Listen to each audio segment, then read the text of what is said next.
Thank you for tuning in to All About the Girls, the podcast. We're your host, me, Jenny Craig Brown, interviews incredible women to learn what powers them, what inspires them, and how they make our world a better place. Let's get to it. Welcome, everybody. We've got another incredible episode of All About the Girls, the podcast, and I am here with Dr. Lynette Stokes, the president of South Suburban College today. We're so pumped to have you. Thanks for joining us. Thank you for having me. I'm so excited to be here today. Yeah. Okay, so I'm going to dive right in, as I usually do, and I think I say that every time. So sorry, folks out in the ether. I'm repetitive. I have so many items on your bio that I want to talk about, so we'll kind of start back. I kind of jump around sometimes, but today we're going to start back because I really want to take that timeline forward. So just tell me about your upbringing. Okay. Where are you from? Tell me a little bit about your childhood, siblings, family. Kind of give me a glimpse into your life. Okay. Well, I'm from the south side of Chicago, born and raised in the city of Chicago, so I'm a city girl. Okay. But I did have a little bit of an unusual upbringing. I grew up in the child welfare system, so I was in 10 different foster homes, but I didn't go into the child welfare system until around age 12. And so that's an age that's really the hardest to place a child in a foster home because you've already developed your personality, your characteristics. So it's hard to have that kind of change. But 12 years old was when I first went into the system, and I was able to go back home after going back and forth to court, and my family at that time went to parenting classes, the traditional things.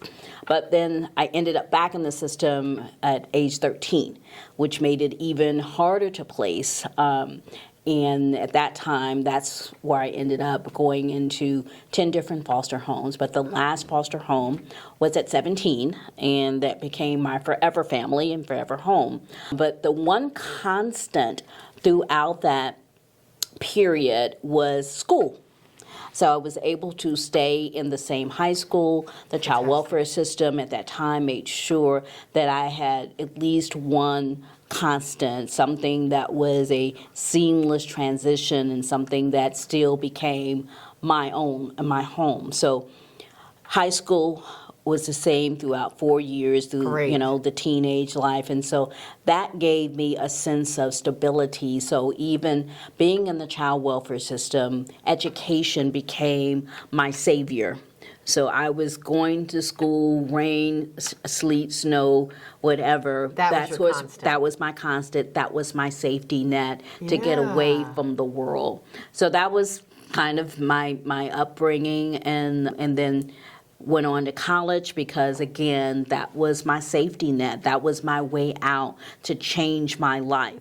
I don't know, what would have changed it other than education and being that pathway. So something in me, and that something must have been resilience and persistence, which ultimately was also my theme for my thesis. And came full circle. And when I went back and got my doctorate degree, I did a hermeneutical study that was based on resiliency and persistence. So I came up through the child welfare system, and I didn't want to be a statistic, right? Because 60 to 70% of those in the child welfare system don't make it, go to jail. We don't hear the success stories. Right. So I wanted to not be one of those statistics and change my career and life trajectory. And education did that for me. And do you remember being that young? Because I think, candidly, when I was 12 or 13, number one, the emotional side of that is treacherous. Because we're all in our own emotions at that time. We've joked on the podcast lightheartedly previous that, I was a pretty angsty 12, 13-year-old girl, so I can only imagine being in a situation where it has so much change. That's got to be really tough. Do you remember actually thinking about, I've got to change my future? That's such a mature thing at such a young age to be thinking about, not wanting, like you said, not wanting to be the another number or not wanting to be the statistic, wanting that consistency. Do you remember really thinking about that stuff when you were young? I'm sure I did not. What I knew was this wasn't my home. This wasn't my family. So I was going to school, and I didn't realize at that time that that was my safety net. I knew that as a mature adult. Of course. And when I was writing the dissertation, then it was part of the therapy, right? Because I was now able to understand and make those connections. But at 12 years old, what I knew was that this was not my home. This is not where I want to be. You're not really my family. I appreciate you protecting me. But even that environment was not the best environment, because it doesn't always have to be physical abuse. There's psychological abuse and emotional abuse. And so I was experiencing that in those 10 homes. So that's why, no, I didn't really understand what education was doing for me. But when I was going to school every day, what I knew was that was the safe place. It felt better. It felt better. I didn't have to worry about the name calling or the the emotional and the psychological and the verbal abuse. Didn't get that at school, so that's why I went. And probably were a relatively strong student, so then not only are you not getting the negative, you're probably getting some praise and some things that you deserved as a kid that you probably weren't seeing at home anymore because you didn't have that home vibe. Right. I was getting some of that because I wasn't the best kid. I was still pretty flip mouth, so I would stay in trouble. Okay, so still I'm had a little bit, right? 12-year-old. Still had a little bit of that going on.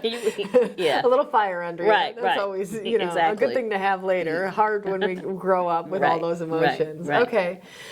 Fantastic. And did you have siblings going through this as well at the time, or were you the only kid? Well, actually, no, I didn't have siblings that went through it. My biological mom had 5 children, and I was the only one that she gave up. So that was part of, the story of my journey, not really understanding why she kept the others and didn't keep me. But I was born with some medical complications and challenges that actually with scoliosis of the spine. Okay. And came with a whole other myriad of medical complications. And so she was, as a young mother, was not in a position to take care of me. And so that was actually the start of moving to a different home. At 2 years old, she gave me to my biological father, who was a young parent, teenage parent, who gave me to his mom, who attempted to care for me, who ended up giving me to someone else. So when I talk about the 10 different foster homes, I'm not even including the relative care homes. Right. This is actually just the system-based homes, but not all of that other stuff that had happened. Exactly. Crazy. So I have biological siblings. I didn't grow up with them. As an adult, I got to know them, but my siblings are actually my foster family. Remember I said my forever home, that 10th home? Yes. Those are my siblings. Okay, that's fantastic. And you're still connected with them to this day? Oh, absolutely. Yes. They wouldn't have it any other way.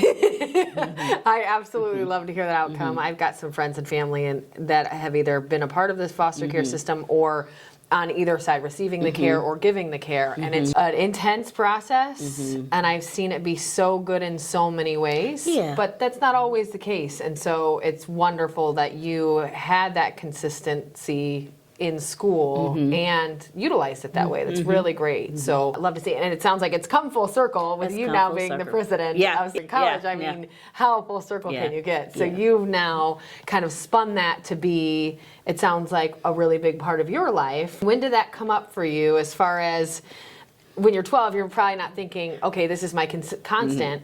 But you are going every day because it is your constant. You're just probably not thinking about it that way. At what point in that process did you say, education's a bit of my savior here? It was a long journey to get there because this is actually my second career.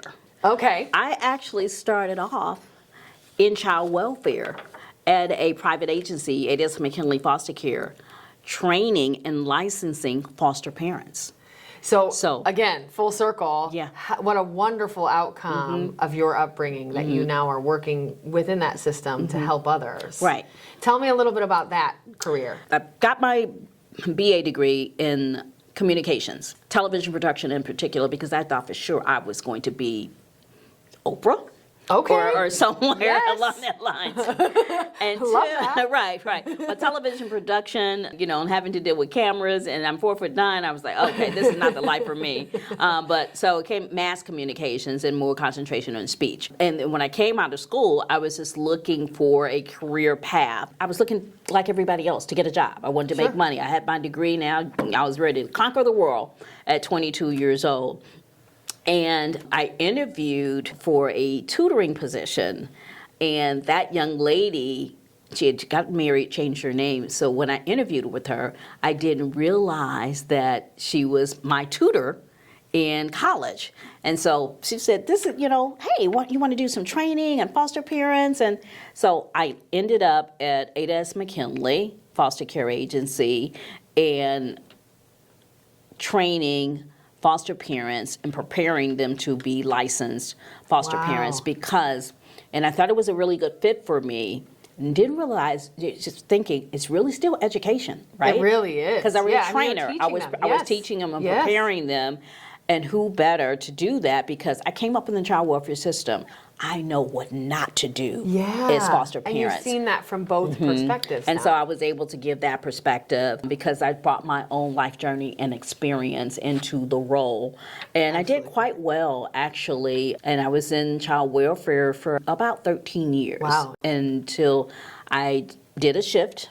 While there, I was working on my master's degree in public administration, and it still was in alignment with being in social services and working with the community and the public and training foster families. And I got my master's degree. I said, okay, time to do something different. I want to get the doctorate degree, but what can I get it in? And quite frankly, I looked in a catalog to see what would align with public administration, what was the least resist pathway? Sure. And the Yeah. quickest What way. makes the most sense? What makes the most Absolutely. sense? Yes. And it was education. Okay. So when I went and worked on the doctorate degree in education, and that is when I said, okay, now I've got to get into education, and started teaching. Okay. Started teaching city colleges of Chicago. At that time, I was with Harold Washington College, but that's how I started, was teaching in customer service skills. And that's how I entered I'm going to date myself. A little while ago. There we go. Well said. I'm just going to say that from now on. Right. Actually. Started off after 40, everything's just a little while ago. A little while ago, I started teaching in higher education, and that opened the door to just a plethora of opportunities that got me here today as president of a college that I just never imagined. But I think my entire background, upbringing, career trajectory prepared me to be here. I completely agree. It does. It's literally a perfect fit that you candidly don't see that often. It's rare that someone has that full of a circle in their upbringing versus what they end up doing every day for a living. You talk about, kids when we're young, it's always about, what do you want to be when you grow up? Policeman, fire. How many times is something like even that on such a small scale and more or less something that's such a big part of your upbringing becoming part of your adulthood. Right. And you becoming a big part of that for them because it sounds like you made a big impact while you were within that system, but also within the school system too. I think it's just incredible what you've done. Thank you. So what made you switch into, so you were in the foster care agency for 13 years. What made you switch and get into the school? Again, when I went back and started working on the doctorate degree in higher ed administration, what's the point of getting a degree if I don't go into the field? Sure. And so that was, I was still working in social services, still licensing foster parents, but I needed to get in the door, and so I started off with teaching. Once I started teaching and got a taste of being in that environment, and I worked my way and finished up the doctorate degree.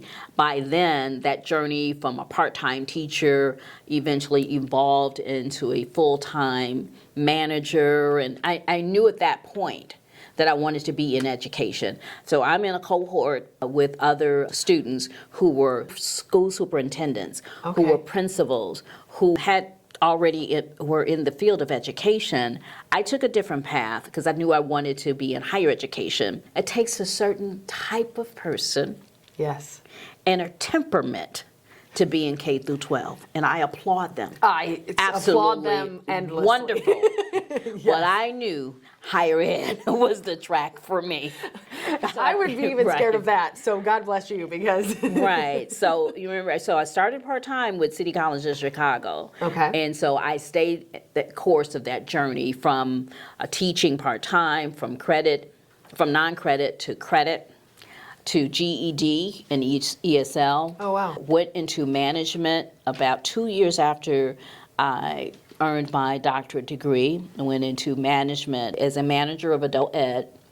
6 weeks later, because I took a leap of faith, 6 weeks later, I was appointed the dean over the program that I was hired in as a manager. That's incredible. So a lot of, if you are a believer and you're spiritual, a lot of it was divine intervention. It was where I was supposed to be, even if I didn't know the path. The path was already set, so things were in motion. So I ended up being the dean of the GED Adult Education Program, and a couple of years later went on to the credit side of the house as dean of instruction, spent some time in that position, and a friend called and said, there's a vice president's position at South Suburban College. This is everything that you already do. I said, I'm not interested in being at that level. I'm really comfortable where I am, and then still, more importantly, there was still work, I thought, yet to be done. You still had plenty to do.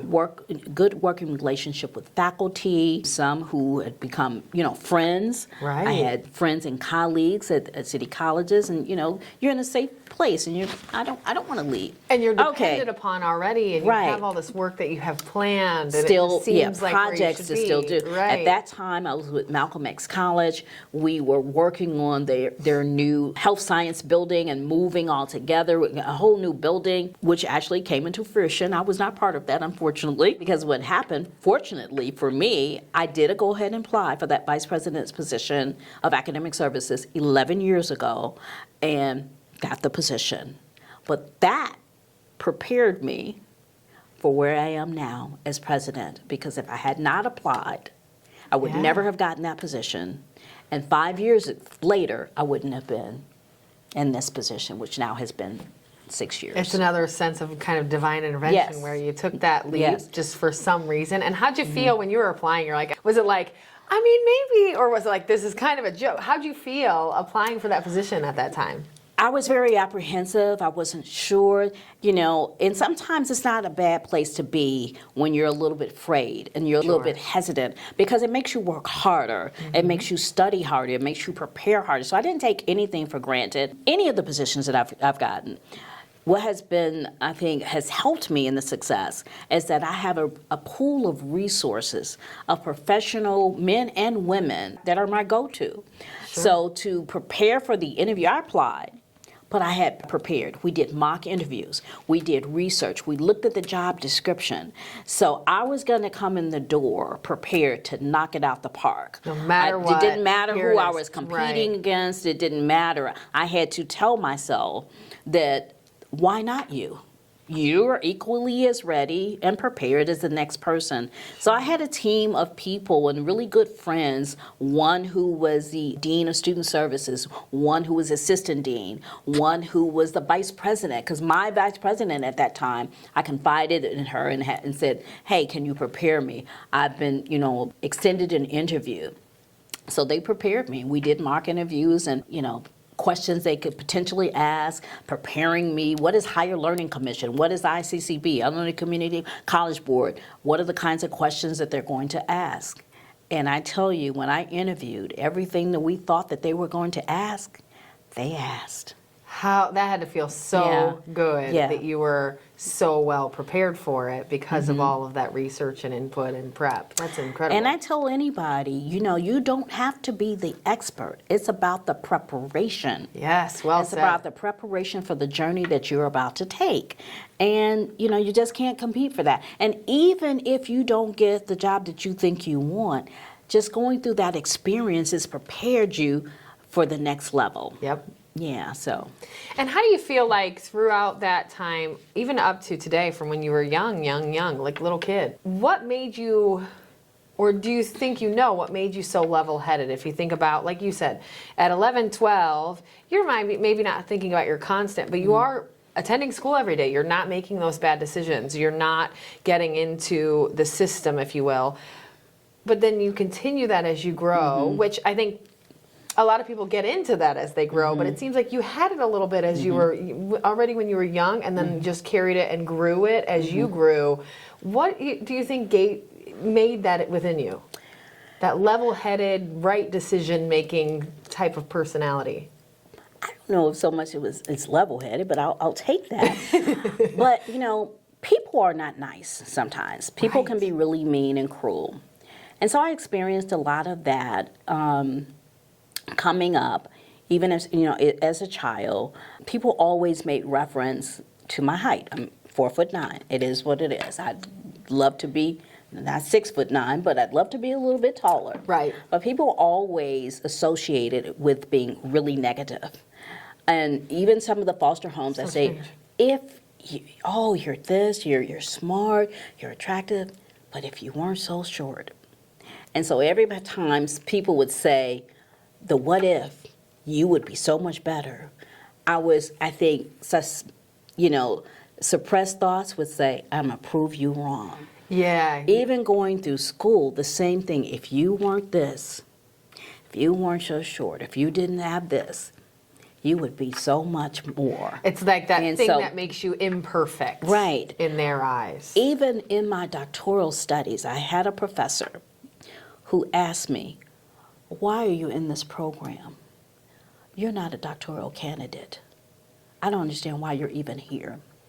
But just because you told me that I shouldn't be here and you questioned, I was determined that I was going to finish. It almost did the opposite for you. It did. And so just throughout the life journey, when people told me that I couldn't do something, I was determined to make sure that I did. When I finished my doctoral studies, I went back to him and said, you remember me? Oh, gosh. I was that the had to one feel who so said, you told me I wasn't going to make it. You wonder why I was in the program.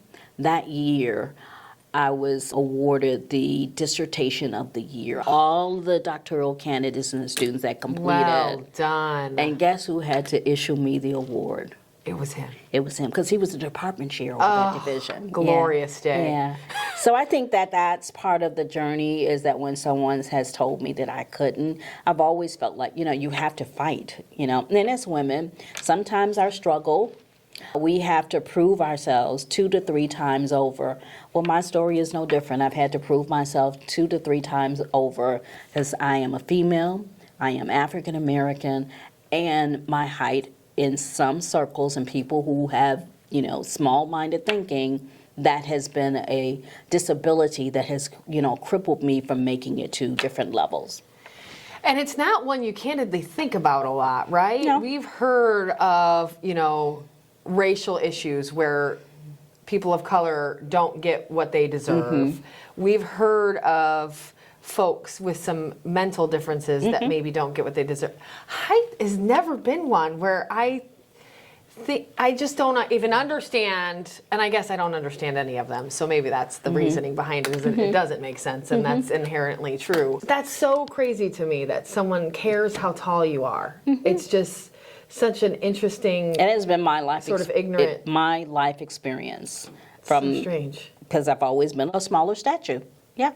And people find it quite frequently, will make comments and jokes, and sometimes not in a cruel way. They don't mean to, but when you have lived this all of your life, none of it is funny. You're like, I've heard it. I've heard it. How's the weather imagine. down there, or really? how's the weather up there? You Yeah. would be offended by that. If I asked you that, well, how tall are you? Well, how large are you? Yeah. It's equally as offensive. Just reverse it and think about what you say Right. before you say it. So, Absolutely. I mean, my maiden name's Jenny Craig, and I was very a round little kid. And it was the same thing. Like now, it was like the jokes growing up. The Jenny Craig jokes, just in general, were so, and of course, you know, a lot of young people now don't even know what that means. So that's awesome. But for me, it was like such a terrible thing growing up was, you know, the whole Jenny Craig jokes. The first day of school, I'd be like, oh, here we go. Someone's going to notice my name. And it was so annoying. But you're right. Like, people really didn't, it was just a thing that people said. I don't think they ever understood the detriment that it had to me, but it was like, well, your name's Jenny Craig, like you're going to get some of that. And now I love it. Like now I use it to my advantage. It's like, oh, you can't forget me, I'm Jenny Craig. But growing up as a kid, that was really tough. And you're right, people just, I don't think they understand what they do with those small comments that they think are pointless or painless. Right. They almost are. Right. Yeah. It's so interesting. Young people. Be nice. Be nice. Be nice. Adults can be equally as cruel.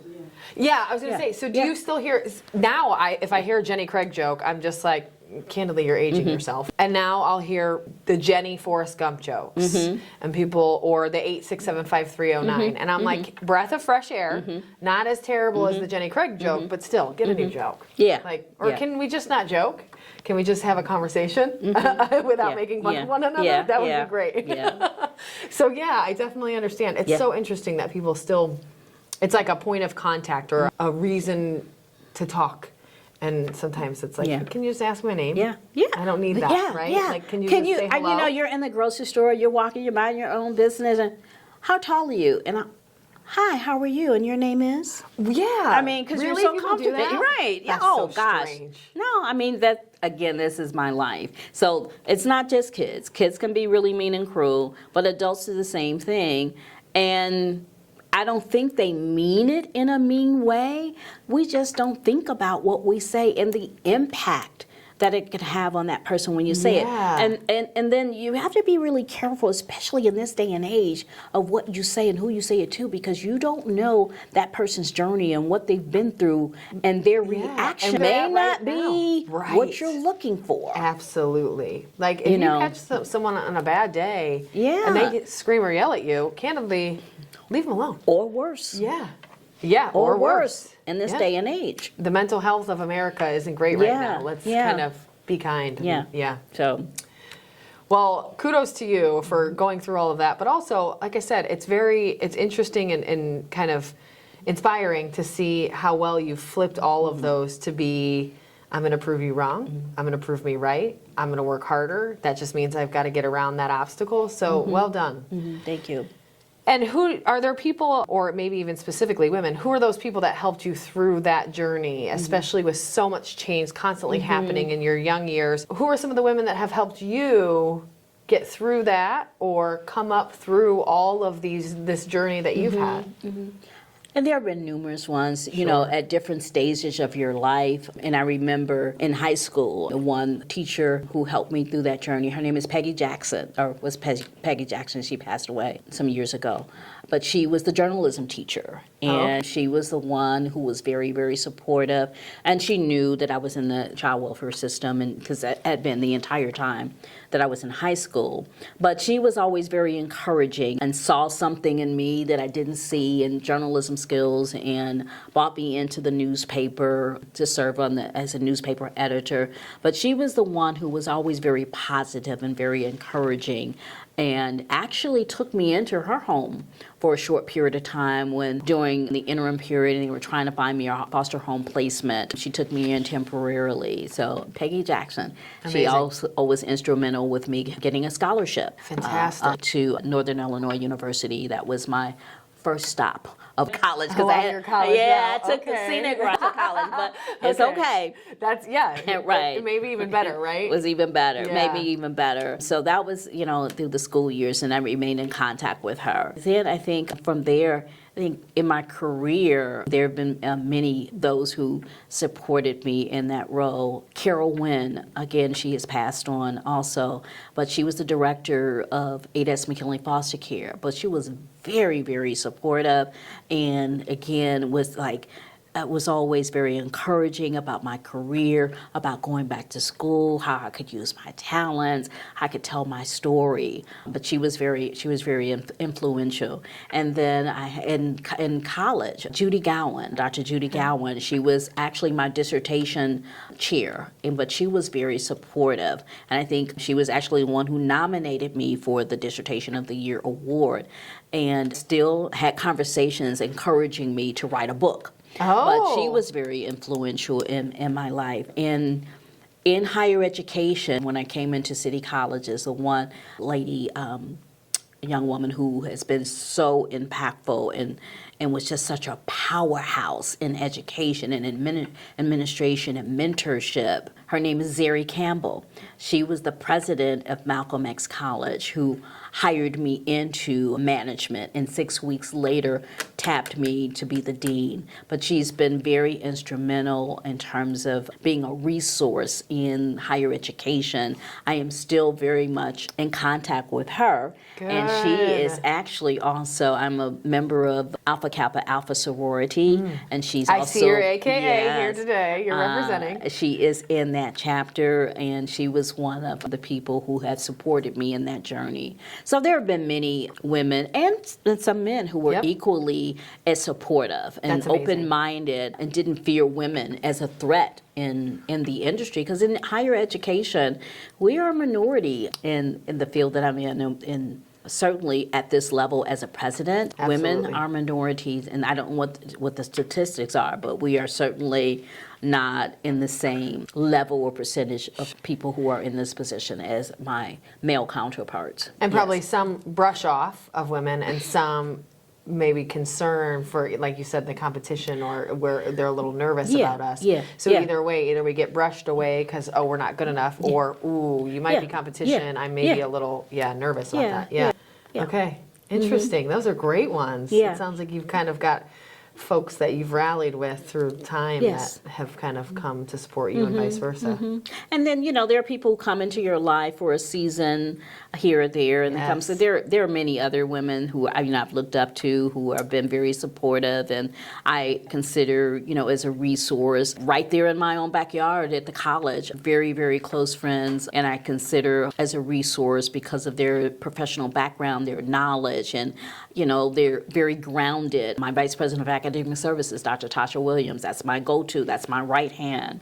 The Vice President of Student Enrollment Services, Devin Powell, that's the other right hand. So, it's like an orchestra. We all have different instruments that we have to play to have this one common grand finale. And so I use all of them as my resource, and I'm hoping that they see me in the same vein. Absolutely. And I bet they do, as some sort of mentor or something in their lives as well. And that's candidly this whole All About the Girls movement, whether it's the podcast or the event itself, that's what it's about for us. Is I want to help create that space for anyone that doesn't have it. Right? You're right. There's so many women in our lives that either feel kind of out on their own on an island, or they have that one best friend, but maybe that best friend, your best friend doesn't always have to be a mentor, right? They can be someone that's a great friend to you, but depending on where you both are at in your lives, maybe she can help you, maybe she can't, and vice versa. Right. And so how do we create a space where, number one, everyone belongs, and number two, we can help one another no matter where in that journey you're at. And I think that we're working on that. I think it's going really well because we do have so many people, yourself, Dr. Amy McCormick from CCSJ, she's been on the podcast. Dr. Vanessa Allen McLeod from the Urban League, she's been on the podcast and the event. There's so many folks that I've gotten that have mentored me that I have looked at either as a mentor or some sort of connection that's been impactful to me. How do we give that to everybody in the group? And I think that we need it. We need more of that. We all should have that feeling, and if we don't, we should have a place that we can go seek out. Yes, absolutely. Now tell me about South Suburban College. So we talked off camera. I've been, of course, a couple times for meetings, or I did a social media boot camp at your spot for the faculty.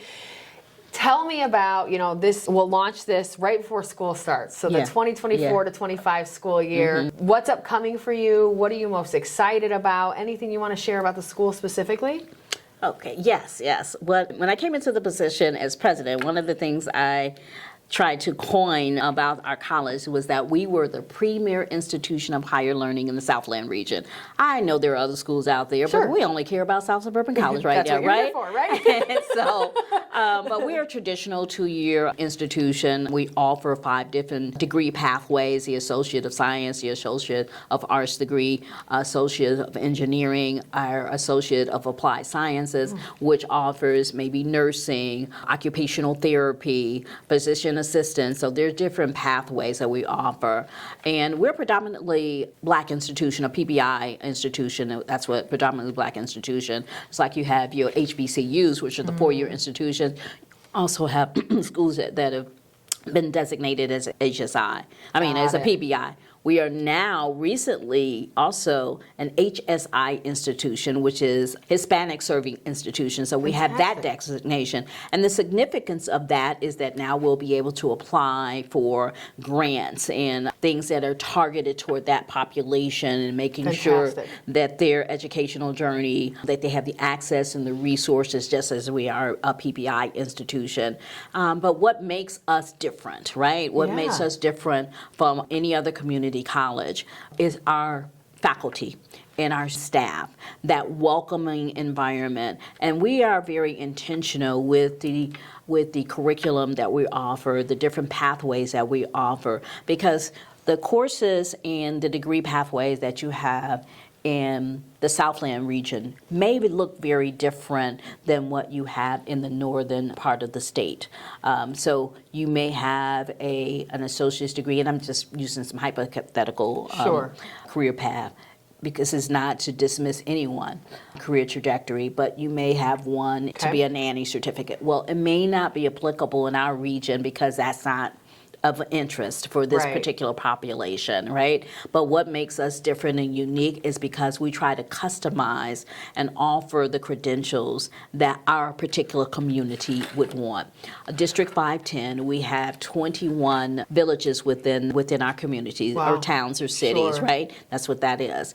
And we are still predominantly minority community. And so we want to make sure that we're offering degree pathways that our students want and that the workforce industry needs. Perfect. What COVID taught us, if nothing else, is that there was a shortage of healthcare professionals, right? Absolutely. So we have a pretty robust healthcare pathway. So we're training the next workforce. Fantastic. So that's what makes us different. We do offer a whole plethora of pathways, but some of those critical ones are what the community is asking for. Sure. One of our need. is the need, and one of our newest pathways that has been absolutely amazing for our community is our barber in college. Okay. And tell me, I heard some whispering. Some people were talking when I was there recently. It seems like a lot of people are really excited about this as well. Right. It is absolutely amazing, the barber program and how well it's taken off. And we were one of the benefactors of what is called the WEI grant, Workforce Equity Initiative, that came about by the Illinois Black Caucus. And the target was, those who are underrepresented communities, minority communities who traditionally don't take courses and don't get a degree of economic value. Economic value meaning they can go right in the workforce and make a livable wage for themselves and their family. But Barber College, we were able to get the seed money to, first of all, you have to create the infrastructure. So we created a barber shop that is absolutely amazing, state of the art. I think right now it services like 12 stations, but all of the state of the art equipment. So our barber program is an advanced certificate program, and which completed in 3 semesters. And those students are prepared to sit now for a state licensure. They can go out once they complete the program, graduate from the program, get their state license, and go out and make up to $40 an hour. Wow. It has taken off like amazingly so. I bet. So much so, we also now have a mobile barber unit. So we repurposed a van, and this was all through the grant funds. Great. Repurposed a van, and when you walk into that van, it's like being in a mini barber shop. We have the widescreen TVs, we have 2 stations, we We have the mobile water, so because you have to have the water to do the cuts and everything. It's amazing, and the great part about it is now we can get service hours for our students who go into the community, who can go into a nursing home with seniors who are not mobile, and offer them free cuts. So they're getting some reps in, they're getting some practice, and they're serving the community at the same time. But the space is absolutely amazing, and it allowed us to expand also our partnership with our feeder high schools. We have 3 school districts within feeder high school districts within the college district, and it's District 215, 205, and 228. And of those feeder high school districts, there are 9 high schools within that district. And 2 of those high schools right now also have a barber program.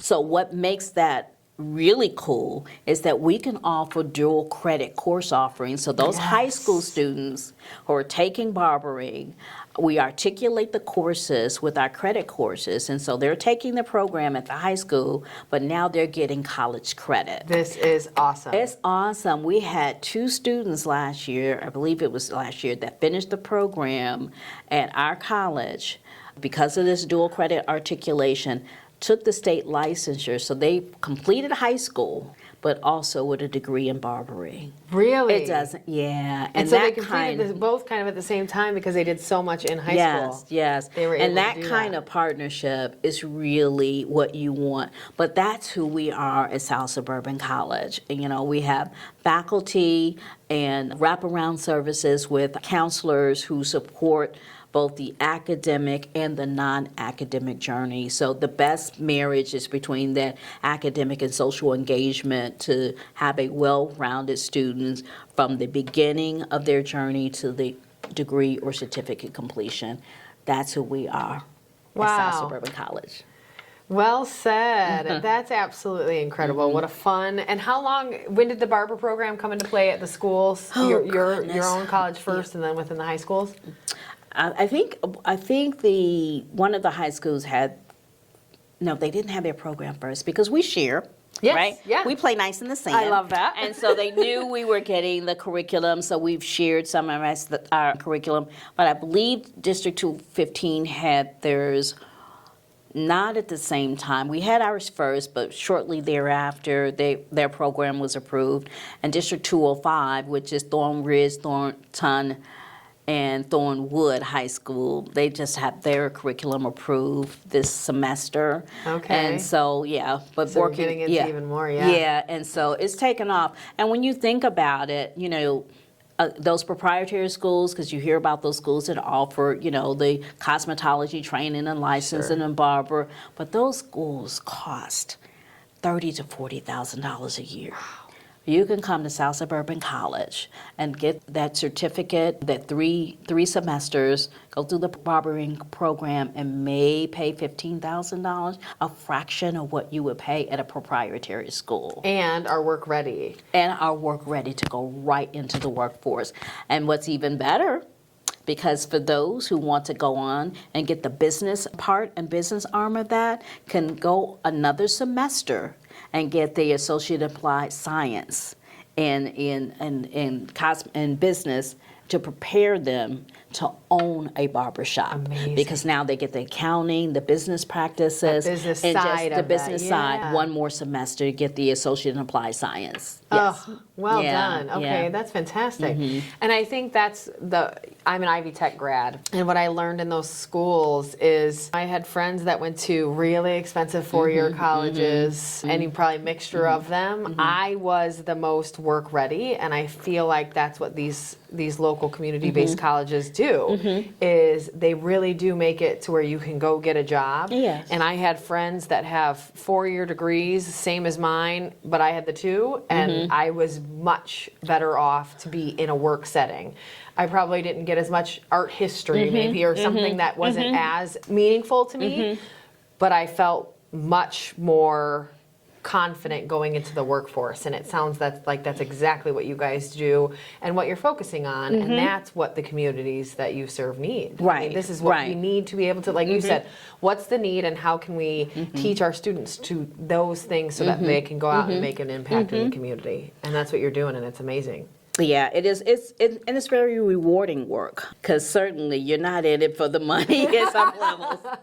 But Yep, I right, think you're right, yep. But but with the community college, while it's important to have those partnerships with the workforce industry, so those students can go right into the workforce after degree completion, it's equally as important to have those partnerships with four-year institution, because not everybody is going to get a career and technical education pathway. Some still want to go on to a four-year institution. Sure. It's wonderful to start at a two-year community college because it's accessible and it's a cost savings. That's where the Associate of Arts degree and Associate of Science falls in. So it's important to have those partnerships with the four-year institutions. Like we have great partnership with some of our four-year institutions that serve as our feeder institutions of higher learning for our students. So, for example, Governor State, we have a first-name basis with Dr. Cheryl Green, who's the president there. But we have something called a dual degree pathway. And so our students who are at South Suburban College do a two-year program, Associates of Arts. They get accepted into a dual degree program at Governor State, that now they're assigned a counselor at the Governor State, and then they're in a program. So when they finish with us, they go right there. It's like set up already, or right it's in. a seamless Okay. pathway. And we have a court ceremony coming up in a couple of weeks with those who are finishing at Governor State also finishing with us, because there's also something called a reverse transfer. So it's a wonderful partnership that says they respect and support the value that students get and preparing them to transition to a four-year institution. So that's an example of the partnership we have at Governor State. We have similar articulation agreement in partnership with Chicago State, Great. with Northern Illinois University, so and all of the state colleges. So those workforce partnerships are great,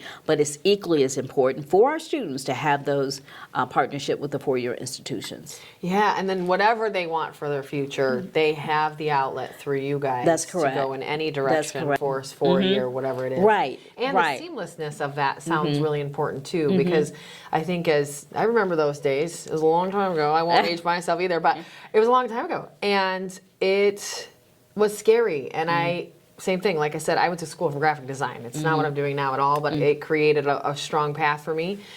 And I had planned to go from a 2 to a 4-year school, and instead went right into the workforce. My plans changed along the way. That made much more sense for me. But I still remember feeling very kind of confused and concerned and nervous about what all that looked like through that path. So having something like this makes it so much clearer, and to where that student can feel prepped for Right. whatever's upcoming. Right. And Right. that's wonderful, because it's a scary time. You don't know what you're doing. It is. Right. I talked earlier about going to NIU. That was like my first path. Sure. But it was so scary, and I wasn't prepared for a classroom of 100 students in a big lecture hall. Oh, I that's did not. intimidating. I did not thrive at all very well. I don't even know if I had a GPA my first semester. That's it for you. Right. I turned it around. Okay. But yeah, and that's what community college does also for the students. It's less intimidating. It's a smaller class size. Our counselors can actually hold the hand of the student, figuratively, and get them through their pathway. Yeah. Sometimes you get lost in the shuffle at a big, larger institution, and you're just not mentally prepared, right, Yeah. for that level of maturity. If You're just I, not knowing there what yet. I know about Yeah. myself now, had I gone the traditional, my original four-year route, it would have been bad for me. Because originally, that's what I was going to do. Yeah. Purdue University, here I come. I'm just going to dive in. I'm going to figure it out later, sort of thing. Had that actually taken place, I think I would have floundered. Because it was just, I wasn't ready for that yet. Yeah. And I would have been very overwhelmed. But I think knowing myself now, I knew that, but I didn't know that then. It was No. my chance No. that didn't No. happen. But No. I'm really glad it didn't, because it gave me that sense of, my classes were 12 people. And had I walked into that 120-person lecture hall, Oh my goodness. I would would have been It was scared out horrible. of my mind. So I agree. It makes it's perfect for the right people. And then this route's perfect for those other Yes. folks that that's not right Yeah. for. It's Yeah. perfect balance. Good. So tell me a little bit, and maybe we can go from, if you think about entering into that foster agency to now, how different is your path and where you went from what you expected it to be back in those days?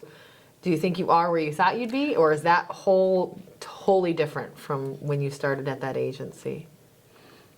No, I'm not. I never envisioned being at the level of career success that I am right now. No, never thought about it. When I was in foster care and I was licensing and I was doing that, I thought it was very natural. It was very organic. I used my background and upbringing to help others. But I think even that, I needed to have that experience and that kind of empathy and to be able to be where I am now. Well said. Yeah. Empathy is important. I needed that level of background and understanding, and even the meanness prepared me to be a mentor for others. Because while my journey or their journey is not mine and mine not theirs, I can still hopefully share some parts of my story as a way to say, this could be you.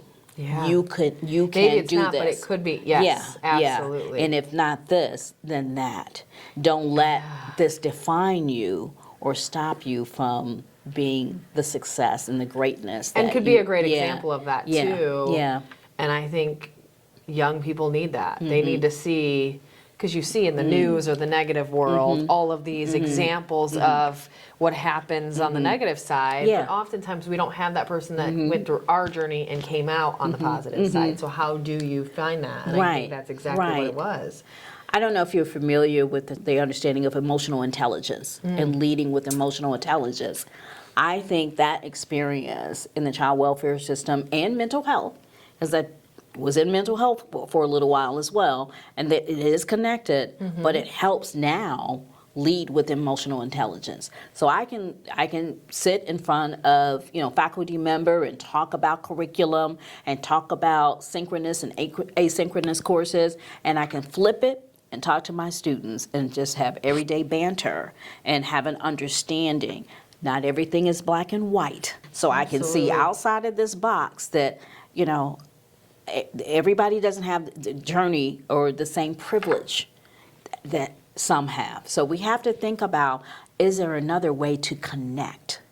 Is there Yes. another way of getting buy-in and galvanizing those to come together for a common cause?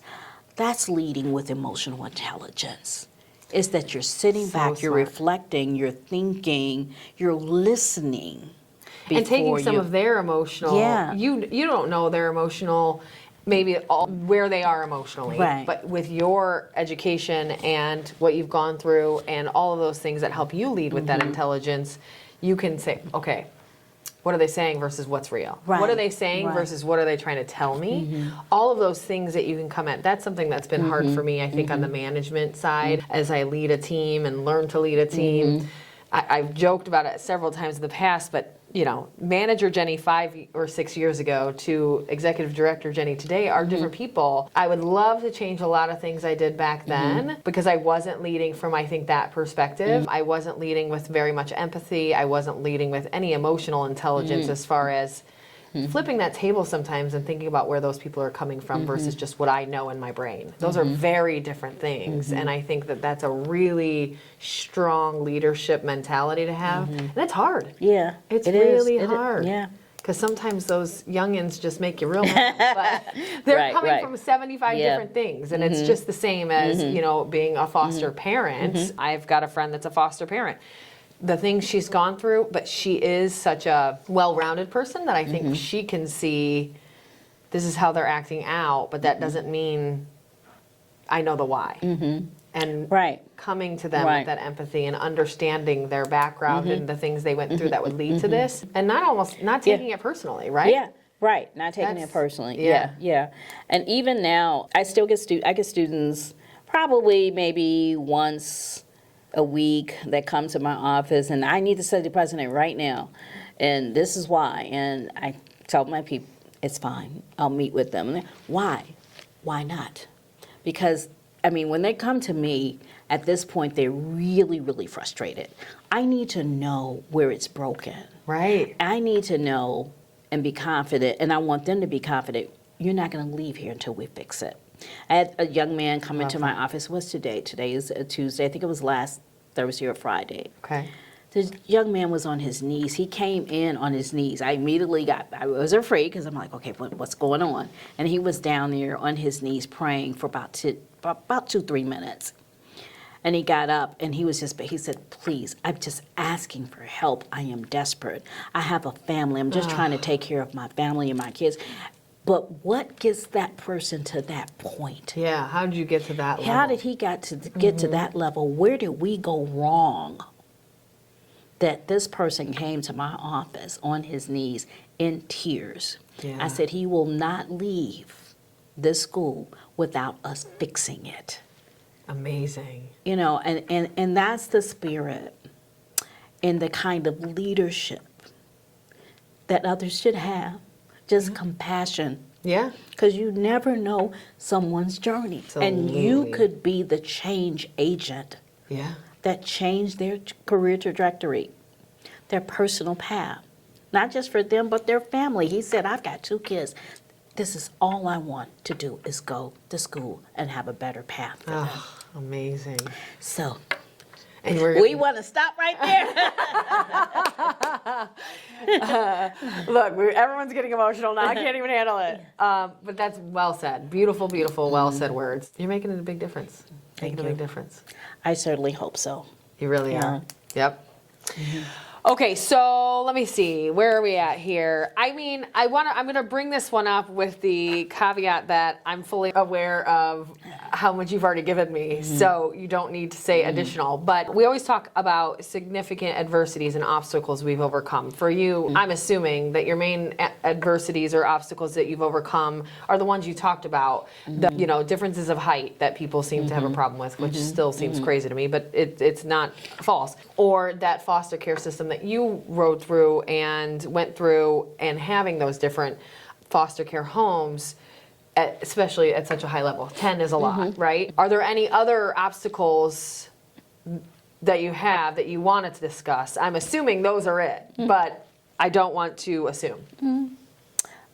Yes, I've had the challenges because I'm African American, and so I've been, at the other end of subtle racism and discrimination, and had to answer questions that were, I'm going to say unrealistic, but it was too much. It was questions that I have to answer that my maybe counterparts didn't have to answer, whether it's male counterparts or female, but just because they were Caucasian and I'm not. So I've had those same kind of challenges. And, I don't want to go into particulars, but the good thing is when I've had those challenges, again, I've had a resource or a pool of resources that I can talk to, whether it was, challenges with moving a curriculum forward or changing some things, and just being questioned about every step of the way about something.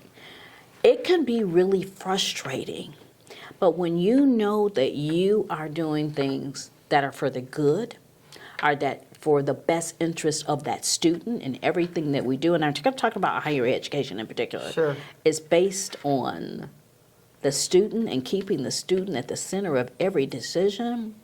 That's what makes you keep going. And probably have the Even- confidence in what you're doing. That I'm making the right decision. Absolutely. I'm not looking to make the popular decision, but it's the right decision. Yes. And so that's what you have to constantly remind yourself and about the work that you're doing when you're coming up against these challenges. And you know that it has nothing to do with anything except that you're a woman and that you're black.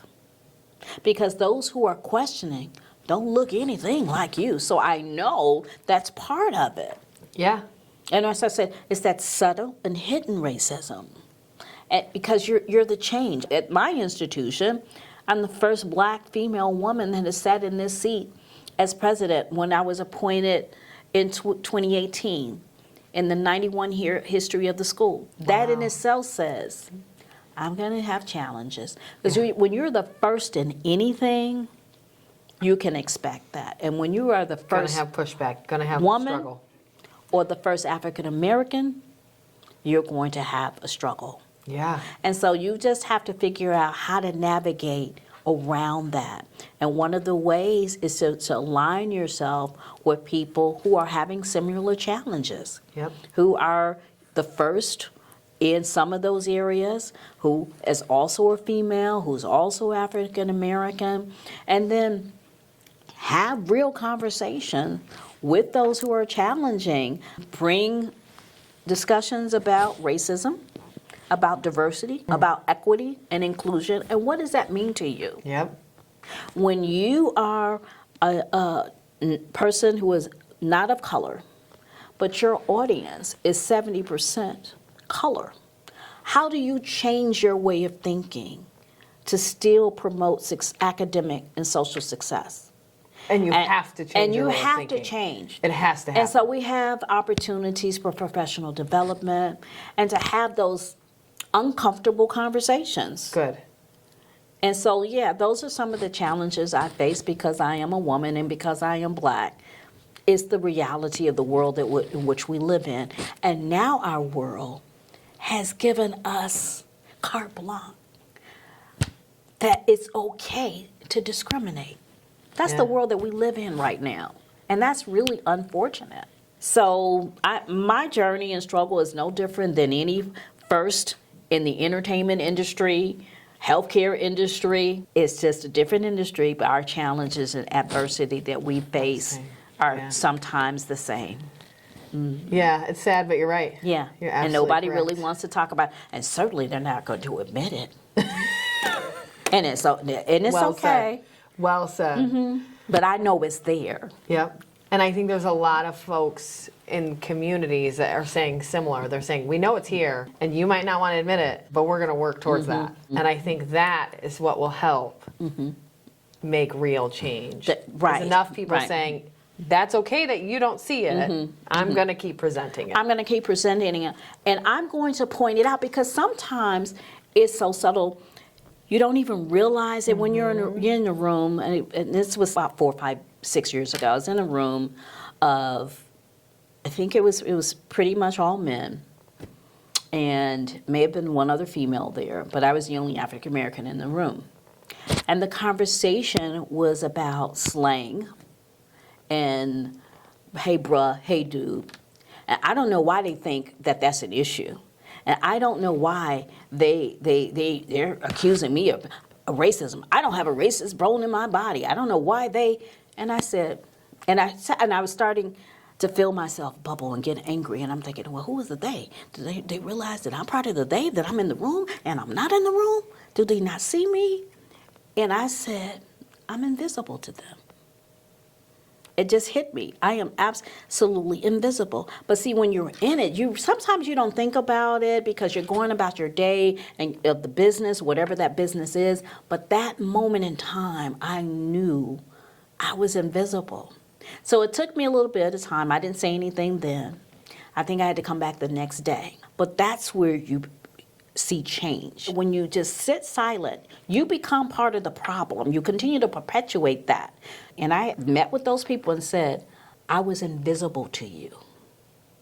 This is the conversation that you had, and you were talking about they. Who was the they that you were talking about? You were talking about people of color, and you forgot that there was a person in the room who was of a color. And that in itself was a form of disrespect. It was a form of racism. You didn't mean to be, and you were right. I don't think anybody in this room has a racist bone in their body. But the ignorance of it is there. Yeah. And so that is where change comes about, because now I'm more conscientious, if only for a moment in time, because a month later I forgot and I'm doing the same thing. But that's okay. Right. You have to have those uncomfortable conversations. Yeah. You have to. And well done for you that you walked away and came back, because you knew I would assume, it sounds like you were not going to present well. And so you said, I need to cool down and come back. And then they Same weren't thing, going to hear me. level-headed. They weren't going to hear me. No, they'll shut down immediately. Yeah. And I was so angry. I knew that if I said something, it was going to be the wrong thing. And I wasn't trying to lose my job. You know? I am learning about this probably more, obviously, not based around people of color, but based around being a female. There are many times where I will go to a 10, and now I'm learning now to not do anything when you're at a 10. It doesn't make sense because they aren't going to hear me. It's not going to get the effect I want. I'm not going to communicate what I want at the end of the day. But that's a really hard lesson to learn in any instance. And I would assume, especially with your background, being a person of color and dealing with it in that room, right to your face, that's got to be one of the, candidly, the damn hardest things in the whole world. I can't imagine being in that. But on the female side, for me, it's been hard. And I think it's 10 times harder for you. But the change that you make in that moment by taking a breath and doing nothing, I think tenfold helps you, because you're going to come back later 10 times better, more prepared, calmer, and they will hear you better. And as annoying as that is, I haven't figured out a way to calm down in the moment. Nor have I. So I think it is the best answer. It's just to be even quiet. though you might not like it. I would love to be able to say pause, and I'm going to calmly tell everybody in the room what the problem is right now, but sometimes that's not realistic. And especially with what you're dealing with, that's so much more intense, and I can only imagine makes the blood boil. And I wasn't, as a matter of fact, I wasn't even in the presidency at that time. I was the vice president, but I waited a little bit and then came back, and when we all met, I explained what they did was not what wasn't cool, and the optics of it. And I'm sure, that wasn't the intention, but this is the way it came across. You guys made me totally invisible. And you've got to say those things, because they have to know. And that's when that adversity starts to change. You have to stand up for you and what you believe in and what is right. And it's irritating. But there's a lot of ignorance out there. And so you still have to do it. And it probably feels like a lot of times you shouldn't have to. You shouldn't have to, but if you just have to be your own voice. And when you become your own voice, then you become the voice of everybody else. To help them, of those who don't have the voice of the voiceless. Well said. Right, and even though I am the first in this seat as a black woman, I should not be the last. And so everything I'm doing is preparing and making sure that I'm not the last. Very good. So let's take a bit of a left turn here. Let's talk about your life now. So you're obviously in this wonderful position. It sounds like it's a great fit for you, but it's also a wonderful fit for the community and the school itself. I think those are fantastic. So tell me a little bit about you now. What do you do for fun? How do you get out of that work world and enjoy life a little bit? What do you do there? I haven't done a great job of that. Okay. That work-life balance. Is that the first time I heard it on this podcast? That work-life balance, it's really, really hard. I mean, at this level of any career, you're a CEO. Ultimately, I'm a president of the college, but that is the chief executive officer. And so and while you have a team, ultimately the accountability falls on you. And so that's where, my board comes in, and they're really insistent that I have a more balanced personal life, and insist that I take some downtime and vacation time, and even if it's a staycation? And so they're very supportive of that. But some of the things I do have 4 trips planned this summer. This year. And so I try to make sure that I'm intentional about stuff like that. Trying to get better at You're those trying things. to get better at that things. You want to enjoy life. You want to, do fun things. So I do like to travel. I'm afraid of flying, but I do. Because that's the quickest point from A to Z is air travel. So, and how bad is it for you? Like, Just really nerves? Is it, oh my I need God. 3 Xanax to get on the plane? Well, not Xanax, but I will pop a Benadryl, I haven't tried something this yet, simple. but I'm going to do right, this, 'cause I'm the same. over the counter. Yeah. But I'm very anxious to get really nervous, and I'm very methodical. I just tend to think of that movie with Jack Nicholson, and just where he was turning the locks 3 or 4 times. Oh, and, yeah. You know, What and is so, that? I What can't is think of. What is it called?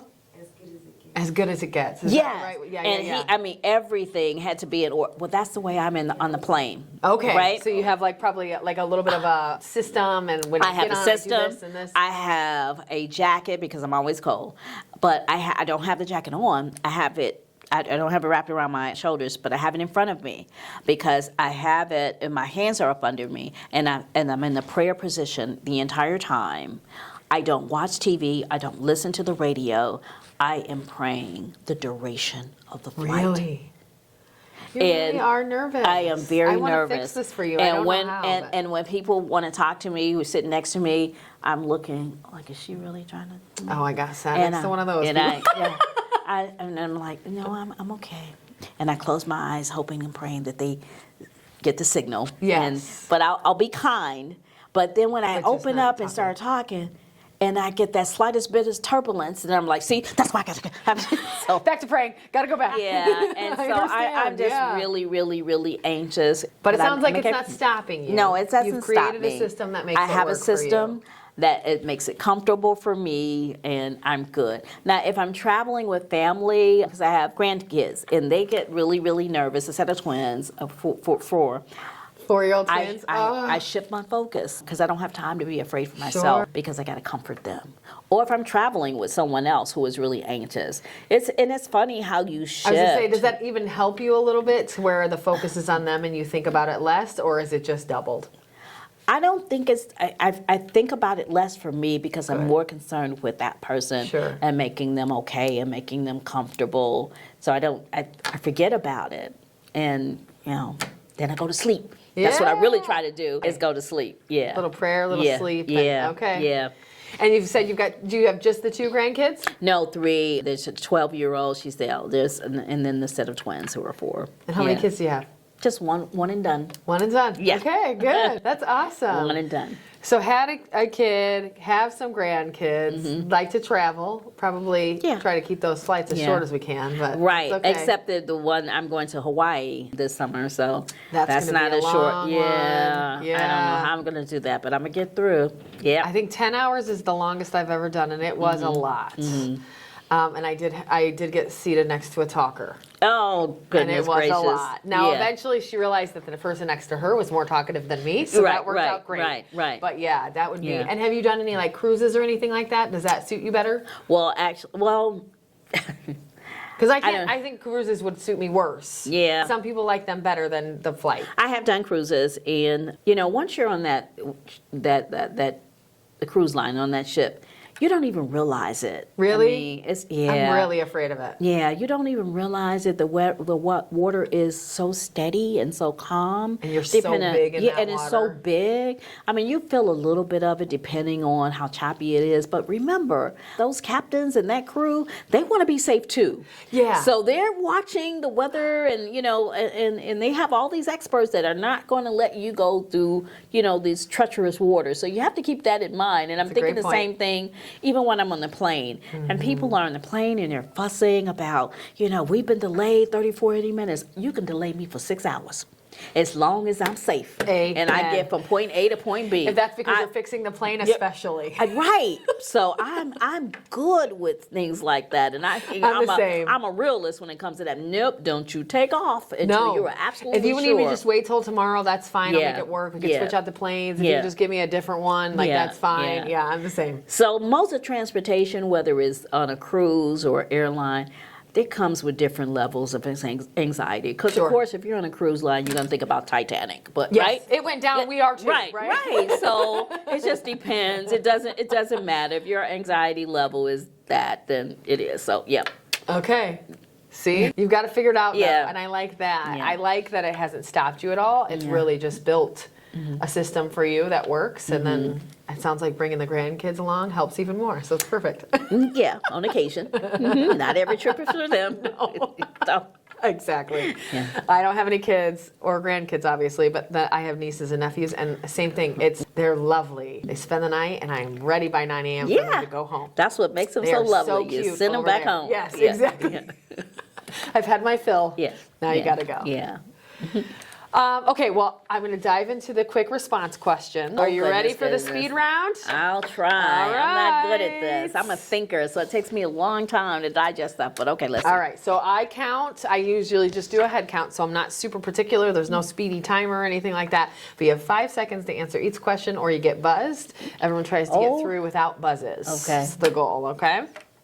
So if you had to change your name, what name would you change it to? Priscilla. Ooh, that was fast. You had that ready. Oh, Good no, one, too. What has been your favorite age so far? 30. Good one. If you could be one Disney character for a day, who would it be? Oh gosh, I don't know the name of the. It's not Cinderella. Snow White? No. She's like, no. No. What's the? Gosh. I don't know. So Well, I can't I buzz you can because see you know her, the name, but you just can't think of it. It's not Aloha. Oh, is this for Moana? Moana. There we go. Yes, yes, okay. yes. I was Aloha. like, is it from that Aloha. movie, Yeah, yeah. Moana? Oh, yeah, Yeah, wait, that's the name. yes. Very good one. This is a very timely question. You're boarding an airplane right now. Where is it going? Dallas. Ooh, you like That's Dallas? my first. Yes. Okay. I have a niece there, so I'm excited about seeing her. She lives there, and I don't see her that frequently. So So this yes. would be a perfect trip. What is your favorite article of clothing you currently own? Oh, shoes. Well, if you're considering that part of the Yes, wardrobe, of course. Shoes have to be in. Okay. Oh, my God. Shoe fan. Oh, And are you like heels? of course. She said, didn't you remember? Yeah. I've gotten over heels. In my 30s, at some point, I just said, these hurt my feet a lot. Do they not hurt your feet? No, what hurts my feet are flats. Okay, I have a Yeah, friend that said this yeah. for years. No, I don't and no, understand it. literally, it really 'Cause you're does. so used to being yeah, yeah, that elevation, and when you're flat, I'm telling you, I'm feels stumbling and I'm falling down. No. I have a friend, and this no. literally happened to her. She 6-inch stilettos every day if she could. She loves heels. She was in real estate for years. And I'm not kidding you, the one day her son called from school, he needed something from school. So she rushes over there. Well, she just puts on, she's in jeans, she just puts on some sneakers. First time I've ever seen her fall. Oh, I didn't get to see it, unfortunately, but apparently she ran into the school and just face planted Yeah. as soon as she entered Yeah. the door. And that's what Yeah. she said, was like, I'm so used to not having flats on, I literally can't hardly walk. I can hardly walk. Yeah. Shoes it is. Yeah. Breakfast food or dessert? Breakfast food. Same. Tropical vacation or the mountains? Oh, tropical. You can have the Okay, mountains. look, that was, she was ready with that one. Are you usually early, late, or right on time? Unfortunately, I'm usually right on time. I see. You were late today. I just would pick you out as an early person. I mean, you were early today. Right. You were, yeah. No, Do you prefer give or receive gifts? give. What is your least favorite chore to do around the house? Washing dishes. Oof, that's a popular one. If you had free tickets to any concert, who would it be for? Well, if we could go back in time, Yeah, living or dead, I'm okay with. it would be Michael Jackson, the king of Ooh. pop. It's my Yeah. husband's favorite Yes. of life. Yeah. Yes. Yeah. What is one thing you need to sleep? A fan, weighted blanket, etc. A weighted blanket. Yeah. Mm-hmm. Do you prefer watching shows week by week or binging all at once? Week by week. Okay. Yeah. I was thinking you might say I don't really watch TV. That's what I thought you were going to say. I watch, because that's the mindless.